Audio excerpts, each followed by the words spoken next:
இந்த குரு பெயர்ச்சியின் மூலமாக குருபலம் பெறுகின்ற ராசிகள் ரிஷபராசி.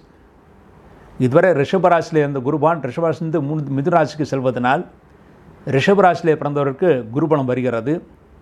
அதன் பிறகு சிம்மராசியிலே பிறந்தவருக்கு குருபலம். சிம்மராசிக்கு தற்சமயம் அஷ்டமசி நடந்து கொண்டிருந்தாலும் குரு பகவான் லாபஸ்தானத்தில் இருக்கின்ற வரை அஷ்டம் சனியோட கெட்ட பலன் தரமாட்டார். ஆகவே அஷ்டமசி நடந்து கொண்டிருந்தாலும் சிம்மராசிக்கு குரு பகவான் நல்லதே செய்வார். ஆகவே குருபலம் இருக்கிறது. ஆனால் சிம்மராசியிலே பிறந்தவர்கள் அஷ்டம் சனியின் காரணமாக குரு பகவான் லாபஸ்தானத்திலிருந்து குருபலம் கொடுத்தாலும் சில சங்கடங்கள் தடைகள் ஏற்பட வாய்ப்பு இருக்கிறது. அதற்கு ஆஞ்சநேயர் வழிபாடு என்பது மிகவும் சிறப்பானது.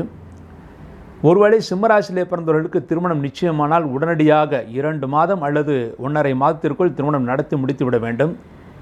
இல்லாவிட்டால் ஏதாவது ஒரு காரணத்தின் காரணமாக அந்த திருமணம் தடைப்படுவதற்கான வாய்ப்புகள் இருக்கிறது. ஆனால் நிச்சயமாக சிம்மராசியிலே பிறந்தவர்களுக்கும் குருபலம் வருகிறது. அவர்களுக்கும் திருமணம் நடக்கும். இந்த அஷ்டம் சனியுடைய பாதிப்பு பெரிதாக இருக்காது. அடுத்து துளாராசியிலே பிறந்தவர்களுக்கு மிக மிக சிறப்பான அந்தஸ்தாக எல்லா கிரகங்களும் நன்றாக இருக்கிறது. அதாவது குரு பெயர்ச்சி பாக்கியஸ்தானத்திற்கு வருகிறார். சனி பகவான் 6ஆம் இடத்திற்கு இருக்கிறார். ராகுகதி பெயர்ச்சியும் அடுத்து வரக்கூடிய ராகுகதி பெயர்ச்சியும் நன்மை தருவதாக இருக்கிறது. ஆகவே துளாராசியிலே பிறந்தவர்களுக்கு முழுமையான குருபலம் இந்த வருடம் இருக்கிறது. அடுத்து தனுசு ராசியிலே பிறந்தவர்களுக்கு 6ஆம் இடத்தில் இருந்த குரு பகவான் 7ஆம் இடத்திற்கு வருகிறார். ஆகவே அவர்களுக்கு பரிபூர்ண குருபலன் இருக்கிறது.